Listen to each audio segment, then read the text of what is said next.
So I grew up in New Hampshire, and I went to a small school in New Hampshire, Keene State College. It was an hour and a half drive from where I grew up. And the week before I went to college for my freshman year, my mom took me school shopping. I got 2 pair of sneakers. She's like, "Why do you need 2 pair of sneakers?" I go, "Don't worry about it." And I had just a little pair of running sneakers, and then this really nice pair of Adidas Gazelles that were like navy blue and like suede. And my mother's like, "What are you gonna do with those?" I go, "Hey, these are gonna be my dating sneakers for when I go on all my dates." And my mother's like, you're gonna go on a lot of dates, Adam? I go, "Yeah. Keep going, Ma." So we were driving, and I had those specifically for dates. The first week of school, I learned something. The dining hall in this little college town, it sucked. It was awful. And when I say that, like, if you screw up chicken patties, you know it's not very good. I mean, the chicken patties were awful. So, and I like chicken patties. That's all I could eat. And so I found this place off campus, a little off campus. It's called Athens Pizza. And I walked in. I'm half Greek. It's run by Greeks. Athens, Greece. You walk in, and there was this guy, and like, I don't know if you've seen like a troll doll. His hair was like bright white, and it was like a troll. And he's sitting in the front booth. He looked like, he acted like he owned the place, so I took it, and he's just smoking a cigarette, and I walk in, and I went over to him. He was the only one. I go, "Hi, I'm Adam. How you doing? Welcome." And he's like, "Hi, I'm Andrew." I go, "Nice to meet you, Andrew. I'm going to order pizza." He's like, "All right." So I go to the table, and a guy, like a younger version of him, so I take it was his son waits on me, and I go, "I'll have a 10-inch plain pizza." And his son goes, "Would you like something to drink?" And I looked at my wallet, and then I put my wallet back, and I'm like, I'm good. So I sat down, I put my book pack on the little booth on the table, and I just waited for my pizza. My pizza came over, and I was eating it, and I was eating the pizza, and Andrew picked up on this, and he got up, he put his cigarette down, and he filled up a little cup of ice, and then Sprite, and then he put it down. And it was just the sweetest gesture. Here I am in this new place, and all of a sudden, like, I made a friend. And I went into Athens Pizza. I'm not talking about like 2 or 3 nights a week. I'm talking about like 5 to 7 nights, closer to 7. And I went in there. It became like my library. I put all my books right on the little table, and I do all my homework. And Andrew and his family, they took care of me. They looked after me. Andrew, like midway through my pizza, he'd come down, he would fill up my Sprite. When I was finished my pizza, he put down a couple kudakia, which are like sugar cookies, and kurumbredas, and like they're like powder cookies. And it was just, and he'd sit down, we'd talk about life, we'd talk about things. I just love this place. The one great thing with Athens Pizza is on Valentine's Day was their big day of the year. They had a lot of business. And what they did was, like, if you Google this, not now, but later, if you Google Athens Pizza, there's like a sign, Keene, New Hampshire.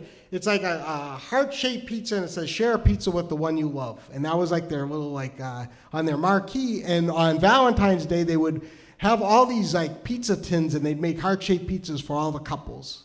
So, like all 30 booths were taken, and then there was me, and there was all couples of all ages, and then there was me with my homework, eating the heart-shaped pizza by myself. And I did this freshman year, sophomore year, and junior year. And you could tell by like junior year, like his whole family, they're like tears in their eyes. They felt so bad for this kid, you know. And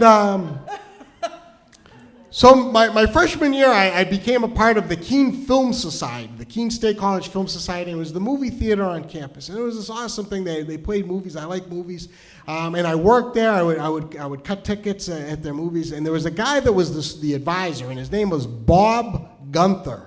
And Bob was famous. He was an older man. He was famous, semi-famous, for being in all 3 of James Dean's movies. He was in Rebel Without a Cause, East of Eden, and Giant.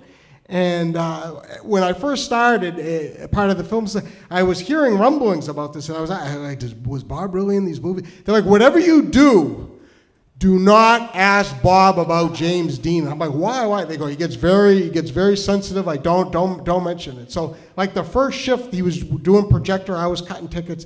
Then I get to work with him. I went right into the projection room after when the movie started. I go, Bob. So what about James Dean? And he's like, oh, and he just started for 2 hours, the whole movie, he was talking about James Dean and how much he loved him and how nice a guy he was and all this. And what I realized is, like, people were trying to guard me because they didn't want me to hear like 2 hours of hearing about James Dean, but I actually enjoyed it.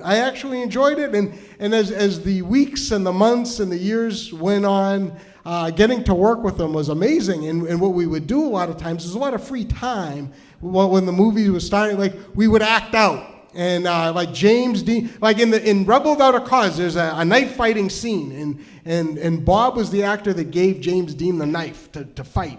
So what we would do, we would take a pen, and pretend it was a knife, and I'd play Bob, and he'd play James because he loved to play James Dean. So I'd be like, hey, James. He's like, what is it, Bob? And I'm like, here's your knife, and then he'd play around like Zorro, and it was awesome. So like, I don't want to brag, like it's not on my IMDb page, but I've acted with someone who's acted with James Dean. I mean, think about it. Now you can leave telling people you saw him perform. You could, okay. So junior year, I was elected. I want to brag about this. I was elected president of the Keene State College Film Society. And what that means, I would run the meetings every Monday, and I do the schedule, and who wants to work Monday? Who wants to work Tuesday? That's what I would do. And there was a girl that joined the Film Society who was a freshman, and her name was Sunny. She had like blonde hair. She had spaces between her teeth, like the cutest little spaces, not like the front two, but like the side spaces was like the cutest thing. And like I would like talk, and I kind of tell some jokes, and no one would really laugh, but she'd always laugh. You could hear her giggle. She'd always be laughing. And like, hey, you like that? Yeah. And like, so it's like April now, like late April of my junior year. I'm working with Bob. We did the knife scene. We did a good job. And then Bob's like, all right, time out. I'm like, what's up? You want one more time? He's like, time out. No more knife. We got to talk. And I'm like, what about? He's like, come on, there's not a lot of school left here. Like, are you going to ask her out or what? And I'm like, ask who out? He goes, Sonny. I go, I don't know. I mean, do you think? He goes, do you think? Like, we all know she likes you. Are you going to ask her out or what? And I go, he goes, there's one film society meeting left, And so I go, all right, let me think about it, Bob. Thank you for your counseling. So we get to the Monday meeting where who wants to work Monday? She's laughing at everything. And then I'm like, oh, God, oh, boy. All right. So we got Starman with Jeff Bridges. It's a revival. Karen Allen, it was one of my favorite movies, is going to be playing that weekend. So the meeting ends, and this group, this community of Film Society people, like it was like they formed like this powerful, like two lines, and Sonny was there, and we couldn't move, and they just kept like parting the sea. It was like the opposite, and so like literally, I'm just standing in front of them. I'm like, hey, whoa,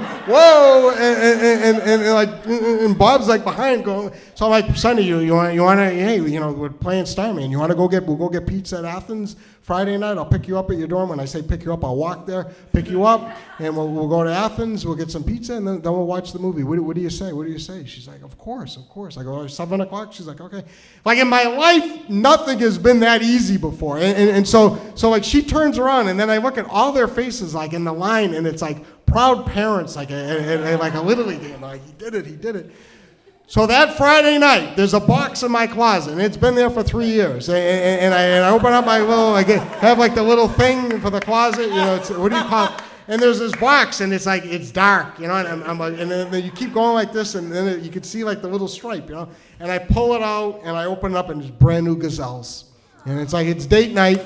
It's date night. So it took a while. If you're counting, it's a lot of years. Okay. So I put them on, pick her up at her dorm. I knock, she comes down, and we go to Athens. And we walk in. Now, you got to think, like, I've been going there 7 nights a week for almost 3 years, and I walk in, and I'm with like a pretty girl, and Andrew's there, his hair's like wave. The cigarette falls out of his mouth, and it just like rolls down the table. He like jumps up, the guy's 80 years old, he jumps up with like the energy he has left in his life, and he runs over to me, and he hits me so hard, I thought my shoulder, he shattered my shoulder. I might look big now, but back then I wasn't as big. And he smacks me, he goes, "You son of a bitch! You son of a bitch!" And then he looks at her, he goes, "You're with a good boy. You're with a good boy. Now sit down." And I'm like, she's like, "What do we do?" I go, "What do we do? We sit down." So we sit down, and he runs over, he drops down 2 Sprites, and then he yells in Greek at the top of his lung at his whole family that are working there, "The kitchen! The kitchen! The kitchen!" They run in there. Pots and pans are flying. Like, she's looking at me like, "What the hell's going on?" I go, "I don't know. Drink your Sprite." "I don't know. Drink your Sprite." There's a line out the door now. People want their pizza. They're all pissed off. And then it happens. Those doors open, and Andrew's there with his wavy hair, and he's holding the heart-shaped pizza. And what happened was there was like a ton of the pizza pans, but they would put them in storage.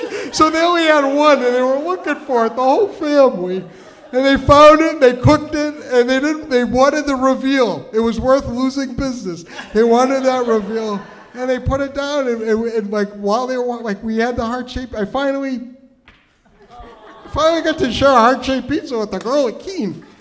And thank you, I'll take it. Thank you.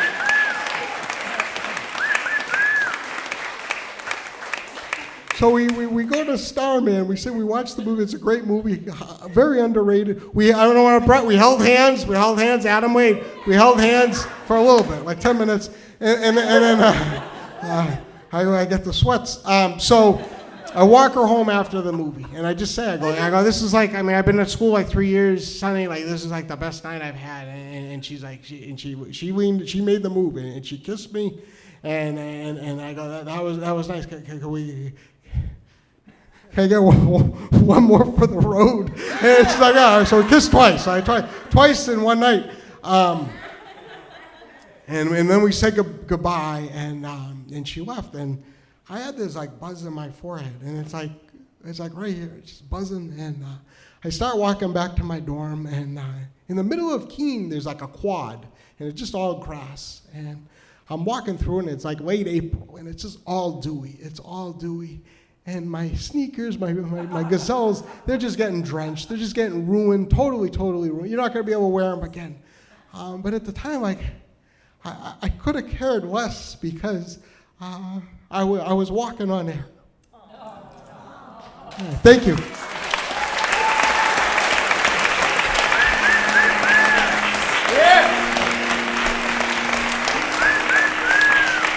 Adam Wade.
Happy Valentine's Day. I hope you get a date